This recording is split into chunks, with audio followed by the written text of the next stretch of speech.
मैले यो क्रोसेट rubber band बनाएँ। वेल आज बिहानदेखि पानी परेछ नि त, सो सबैको डिमान्ड थियो कि आज कोदोको रोटी खाऊँ भनेर, सो म बनाउन तयारी गर्दैछु। अनि मलाई कम्पनी दिन चाहिँ यही बिरालो मात्रै बसिरहेको छ किचनमा, बाँकी सबै कोही पनि छैन। आफ्नो आफ्नो काममा बिजी छ एक्चुअली।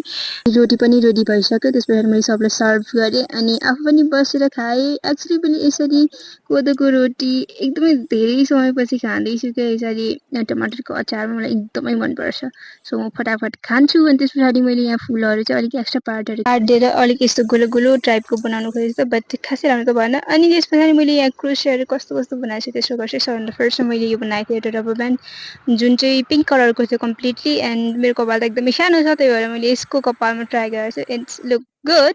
त्यस पछाडि मैले बनाएँ यो रातो कलरको, थोरै कस्तो के कमी भएको जस्तो फिल भयो। देन मैले बर्डरमा पिङ्क एड गरेँ अनि यस्तो भयो। त्यस पछाडि मैले चार्जर पनि गरिदिएँ अनि यो बनाउँदैछु।